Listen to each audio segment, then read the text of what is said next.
están intentando llevarnos a la guerra. ¿Es eso entonces? Vamos a ver qué dice el señor Pedro Baños, el coronel. Bueno, no entró. Tengo que adelantar un poquito. Queridos amigos, bienvenidos al canal del Coronel. Hoy vamos a hablar de ¿por qué nos llevan a la guerra? ¿Qué intereses hay por parte de algunos dirigentes en llevarnos a la guerra? ¿Es afán de poder? ¿Es tratar de disimular sus muchos escándalos de corrupción? ¿Es tapar sus vergüenzas? Porque esto no es la primera vez que pasa a lo largo de la historia. Sabéis que los dirigentes, como todos los seres humanos, están sometidos a sus emociones, sus pecados capitales, como ahora veremos, y por tanto hay que desconfiar siempre cuando dicen vamos a la guerra, que además ellos no van, nos mandan a nosotros, ¿no? Eso de la guerra tiene que ver con, bueno, la injerencia que quiere hacer Europa en Ucrania, ¿no?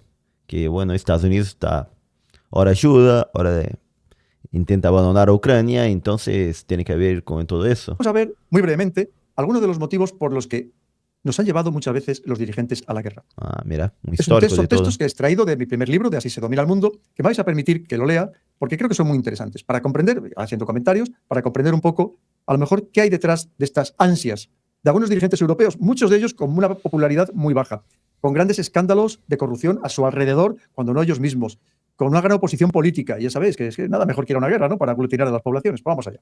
Mirad, empezamos. El afán de poder. Decía Quino, este gran humorista gráfico, decía, ¿cuál es el gran mal del mundo? Lo tengo clarísimo, la ambición de poder y de dinero. Es la madre de todas las desgracias que han sucedido y se sucederán. Esto lo decía Quino. Comenzamos. En el breve libro ¿Por qué la guerra?, que recoge la correspondencia entre Albert Einstein y Sigmund Freud, llama la atención el contenido de la carta que el físico envió al psicoanalista el 30 de julio de 1932, desde su todavía residencia de Potsdam. En ella, Einstein, que tras la llegada de Hitler al poder decidiría renunciar a la ciudadanía alemana y emigrar a Estados Unidos, responde a la pregunta que le traslada a Freud. ¿Hay algún camino para evitar a la humanidad los estragos de la guerra? La carta aporta profundas reflexiones sobre la condición humana, el afán de poder y la supremacía de la economía. Decía, el afán de poder caracteriza a la clase gobernante de todas las naciones. Este hambre de poder político suele medrar gracias a las actividades de otro grupo, guiado por aspiraciones puramente mercenarias económicas. Pienso especialmente en este pequeño grupo, pero resuelto, activo en toda nación, compuesto de individuos que, indiferentes a las consideraciones y moderaciones sociales, ven en la guerra, en la fabricación y venta de armamentos, nada más que una ocasión para favorecer sus intereses particulares. Y acá tiene muchas industrias de la guerra que, bueno, que ganan mucha plata, ¿no? De Estados Unidos, de Europa, de todo lado, que la guerra les beneficia un montón. Extender su autoridad personal. Se preguntaba, ¿cómo es posible que esta pequeña camarilla someta al servicio de sus ambiciones la voluntad de la mayoría, para cual el estado de la guerra representa pérdidas y sufrimientos para los ciudadanos? Ponía entre paréntesis, al referirme a la mayoría, no excluyo a los soldados de todo rango que han elegido la guerra como profesión, en la creencia de que con su servicio defienden los más altos intereses de la raza y de que el ataque es a menudo el mejor método de defensa. Fijaros bien, voy a repetir alguna frase porque creo que son importantísimas y que encajan perfectamente con el contexto actual.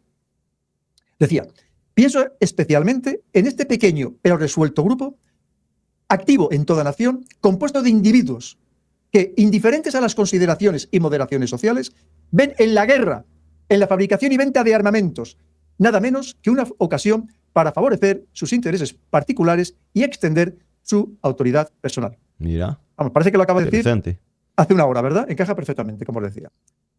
Sin duda, el afán de poder también arrastra el deseo de dominio, de imponer la opinión, de disponer de dinero abundante con el que satisfacer caprichos y vanidades.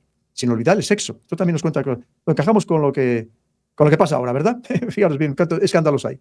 Y de destacar a toda costa de los demás, pues al basar todo en un estado de comparación, para ser mejor, los demás deben de ser peores. Este último párrafo es de mi propia cosecha. Empezaba en sin duda. Pero para que veáis que es que no nos tenemos que fiar de nada, que ya lo decían, se lo carteaban Sigmund Freud y Albert Einstein, ni más ni menos. Es que esto no es nuevo. ¿Cómo ahora podemos volver a caer otra vez los ciudadanos en la misma trampa? Pues ya lo veis que podemos caer en ella. Pero también había otro pecado capital, cuando hablaba de los pecados capitales, que arrastran a estos dirigentes, a todos en general, a los dirigentes en particular, pues es el de la gula. Y decía, esto es todo cosecha mía, en el ámbito geopolítico, la gula podría considerarse como el afán desmedido por hacerse con los recursos naturales. Esto también nos empieza a sonar, ¿no? Estos recursos naturales que tiene Ucrania de forma tan sumamente generosa Oye, y que vemos que todos tienen mucho interés en pinchar en ese pastel, ¿verdad? Porque no dicen Estados Unidos de Trump, pero ya recordemos que Francia y Reino Unido, resulta que también estaban detrás de lo mismo. Y puede que algún país europeo también, y que por eso tenga tanto interés en seguir rearmando a Ucrania, quién sabe. Y por eso se habla tanto de las tierras raras de Ucrania, como está diciendo acá, que a nivel, mira, tierras, voy a poner acá, aquí, tierras raras, Ucrania, vamos a ver acá un mapa, acá, el mapa, mira, no, vamos a abrir más grande eso, acá, listo, mira, grafito, litio, uranio, tierras raras, polimetálicos, metales no ferrosos, metales de transición, toda la riqueza de minerales que tiene Ucrania. Una parte está en las regiones que Rusia ya conquistó y otra parte que está, bueno, sobre dominio todavía de Kiev o de Kiev.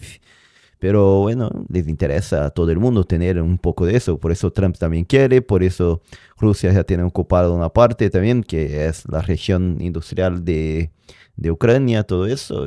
Y la guerra por los recursos naturales siguen. El mundo no cambió mucho.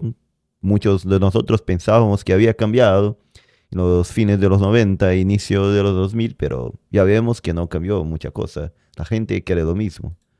Seguimos acá con el señor, el coronel, ¿no? Está bastante buena su reflexión, bien interesante, siempre la hace. Lo repito, en el ámbito geopolítico, la gula podría considerarse como el afán desmedido por hacerse con los recursos naturales, intentando acaparar todos los posibles, incluso más de lo realmente necesario, al tiempo que se excluye a los demás de su disfrute.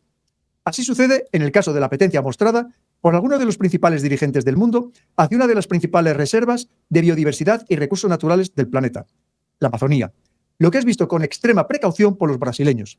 Algunas de las citas de... Sí, acá, mira qué interesante, acá en Brasil, bueno, quiero mostrar primeramente a ustedes la región de la Amazonia.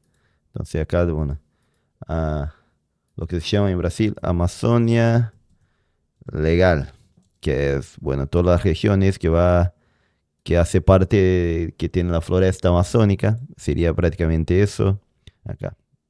Amazonia legal. Y siempre se teme en Brasil que, bueno, que haya una invasión o por parte de Estados Unidos o por parte de un país europeo, principalmente, por tener el control de esa región, que también es rica en minerales y un montón de cosas. Acá, acá en Brasil se tiene bastante miedo de eso y hasta el ejército tiene un plan para eso, pero bueno, ah, hay que estar preparado, ¿no? Que pase algo realmente. No, pero no creo que pasará. Seguimos. estos personajes de peso mundial, desde luego no dejan indiferente a nadie. Por ejemplo, Al Gore, vicepresidente de Estados Unidos, dijo en 1989, al revés de lo que piensan los brasileños, la Amazonía no les pertenece a ellos, Mira, sino a todos nosotros. Esto también nos suena con el tema de Ucrania, ¿verdad? pero la mayor parte está en Brasil. François Mitterrand, presidente de Francia, dijo también en 1989, Brasil necesita aceptar una soberanía relativa sobre la Amazonía. Vaya cara, ¿no? También nos suena. Y el detalle de la Amazonia acá en Brasil es que acá tienen la mayor cantidad de agua de Brasil y una de las mayores del mundo, por tanto subterránea en el suelo como en los ríos que pasa por acá, el río Solimões, tiene el río Amazonas y tiene varias cantidades de río por acá, agua, todo, que puede ser una de las futuras peleas del mundo por el agua, ¿no? Suena con lo que está pasando ahora, ¿verdad? Y con Macron. Y Mikhail Gorbachev, último líder de la Unión Soviética, dijo en 1992, Brasil debe delegar parte de sus derechos sobre la Amazonía a los organismos internacionales competentes. Mira. También nos suena, ¿verdad? Para que veáis que esto son todos, no solamente son unos, son todos. Otra cita que viene al caso y que refleja a las claras que tanto la invasión de Kuwait por Saddam Hussein como la guerra posterior tuvieron como objetivo el crudo, el petróleo, es la de Norman Schwarzkopf, el general estadounidense al mando de las fuerzas de la coalición durante la primera guerra del Golfo, 1990-1991, como sabéis. ¿Qué dijo este general Schwarzkopf? Si todo Kuwait hubiese tenido zanahorias en lugar de petróleo, nunca me habrían enviado aquí. Qué bueno, ¿verdad? Pues así es todo. Hablemos también de la soberbia, que también influye. Eso tiene que ver con la guerra de Irak, que hicieron, todo eso también. El pecado capital está ampliamente extendido en el ámbito de las relaciones internacionales, donde el sentimiento de superioridad, el convencimiento de tener la razón, la ciega confianza en ser el único en posesión de la verdad, que se arrogan los estados, que se consideran a sí mismos los más avanzados y desarrollados, los lleva a despreciar, humillar e incluso querer modificar las maneras de entender la vida y la sociedad de los demás grupos humanos. ¿A que también esto suena? ¿A que suena a el Estados Unidos de Donald Trump, verdad? Fijaros bien. El sentimiento de superioridad, el convencimiento de tener la razón, que se consideran los más avanzados y desarrollados, que desprecian, humillan y quieren modificar la manera de vivir de los demás. ¿A que también nos va sonando? O cuando se llega a invadir países, fijaros bien, por entender que se alejan de los parámetros socioeconómicos o políticos de los poderosos de turno. La soberbia también genera enfado cuando los prepotentes son contrariados y algunos responden de modo violento a quien ha osado disgustarles. Samuel Huntington describe de modo magistral la soberbia occidental en su obra El choque de civilizaciones. Decía: Occidente es una civilización cuya gente está convencida de la universalidad de su cultura y cree que su poder superior, aunque en decadencia, les impone la obligación de extender este Occidente y un mundo, de extender esta cultura por todo el mundo. Y por eso hay un conflicto entre este Occidente y un mundo islámico cuya gente está convencida de la superioridad de su cultura y está obsesionada con la inferioridad de su poder. Es una lucha constante. Durante un discurso dado en 1848, Lord Palmerston, entonces secretario de Estado para Relaciones Exteriores británico, no tuvo ningún reparo en mostrar sin ambigüedades la prepotencia británica. Dijo, Lord Palmerston: puedo decir, sin vana jactancia, que los británicos estamos en la cima de la civilización. También se cree. Moralmente, socialmente y políticamente. Nuestra tarea es mostrar el camino y seguir la marcha de las otras naciones. Pero es que además es que muchos ingleses siguen pensando exactamente lo mismo, muchos británicos. Ya lo estamos viendo. Tiene que civilizar el mundo. Lo está haciendo ahora mismo el primer ministro Starmer. Lo que sin duda hizo durante decenios Gran Bretaña en buena parte del mundo, haciendo y deshaciendo a su antojo con países y personas. Aunque a veces la soberbia les jugó malas pasadas, como le sucedió al almirante inglés Edward Vernon, quien en 1741, con ocasión de la batalla de Cartagena de Indias, había publicado su victoria anticipadamente e incluso había encargado que se acuñaran monedas conmemorativas para ser finalmente derrotado por el gran almirante español Blas de Lezo. A algunos se les baja los humos rápidamente, pero ellos siguen pensando lo mismo, ya ves que les importa bastante poco. La soberbia también es muy propia de quien ha alcanzado puestos de alta responsabilidad, sobre todo en los cargos públicos. Pero vemos todos los días que están por encima del bien y del mal y que pueden hacer lo que les dé la gana. Ponía aquí un caso. Alejandro VI, el Papa Borja, aseguraba que un gobernante nunca oye la verdad y acaba por no quererla oír. Pero también nos va sonando, ¿verdad? Quizá porque la posesión del poder, como apuntaba Kant, daña inevitablemente el libre juicio de la razón. La posesión del poder, según Kant, daña inevitablemente el juicio de la razón. En este sentido, Marenches, es un francés que fue jefe de los servicios de inteligencia franceses, es rotundo cuando afirma que los gobernantes estadounidenses, como consecuencia de una mezcla de miopía, deficiente información e ingenuidad histórica, creen que su sistema democrático y su American Way of Life, el modo de vida americano, pueden aplicarse en cualquier lugar del mundo. Por otro lado, el idealismo suele ser un equivalente de la soberbia, tal como afirma George Friedman. Lo trágico es que en nombre de los ideales se ha generado mucho dolor a lo largo de la historia. Enarbolando su bandera, se han hecho numerosas guerras innecesarias que han destruido países y cegado numerosas vidas humanas. Los idealistas, cegados por sus propias ideas, suelen ser incapaces de comprender las de los demás, las cuales no se suelen ni siquiera molestar en conocer.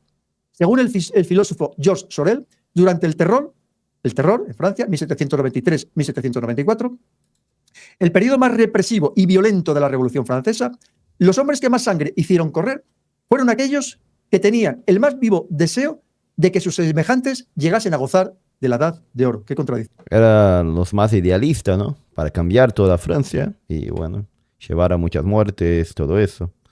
¿Verdad? Asimismo, los que más preocupados estaban por las miserias humanas, optimistas, idealistas y sensibles, se mostraban tanto más inflexibles cuanto mayor era su sed de felicidad universal. Tremendo. Y lo peor de todo es que las lecciones siguen sin aprenderse, y los ejemplos actuales de Oriente Medio dan buena fe de ello. A mí parece que es de ahora. Por ello, los pobres y los desfavorecidos siempre claman que no me quieran hacer feliz, que me dejen como estoy. La lujuria, la lujuria que la podemos enlazar con tantos otros escándalos que vemos que algunos nos pueden llevar a la guerra presente para tapar sus miserias. Interesante cómo va agarrando los pecados capitales para hacer una analogía con lo que pasa en la guerra, con el deseo humano por guerra y todo eso. Interesante. Digo, en los tiempos actuales, el caso más notable fue el protagonizado en 1998 por el entonces presidente de Estados Unidos, Bill Clinton. A finales de ese año, Clinton se encontraba muy presionado políticamente por el escándalo protagonizado con la que fuera becaria en la Casa Blanca, Mónica Lewinsky, la cual había denunciado haber mantenido al menos 9 encuentros sexuales con el presidente, alguno de ellos en el mismo despacho Oval, entre noviembre de 1995 y marzo de 1997.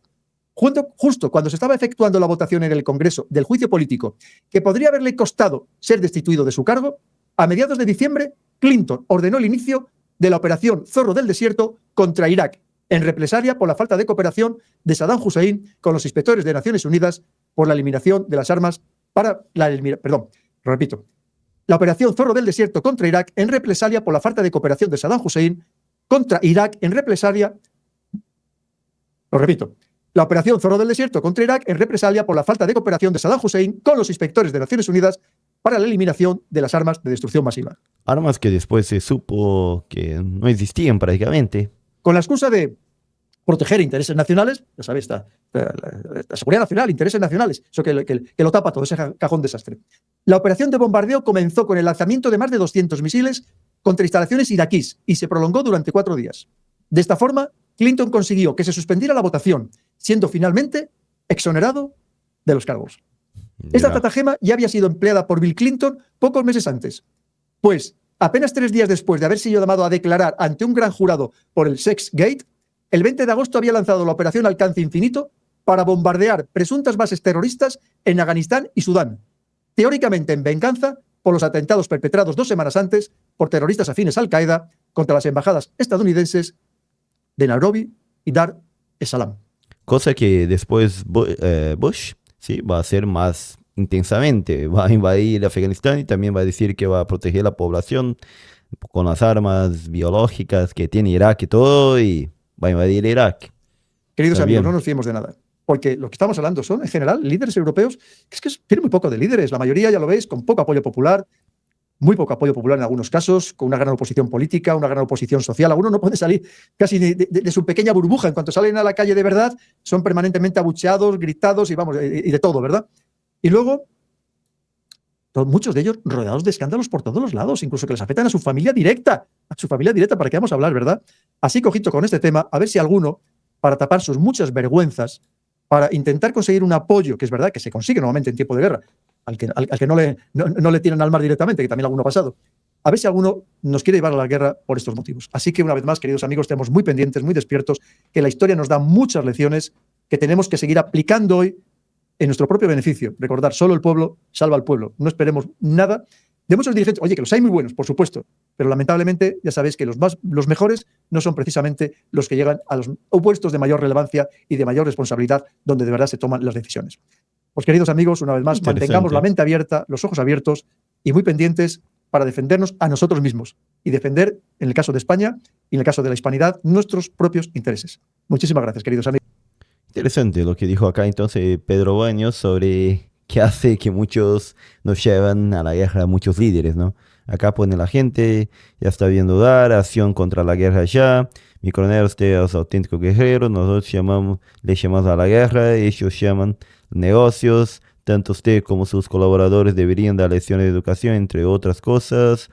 Salud, mi coronel. Bueno, acá habla de la grabación acá. Mucho ánimo, coronel. Lo que le critican por estar en contra de la guerra de Ucrania. Le llaman traidor, todo eso.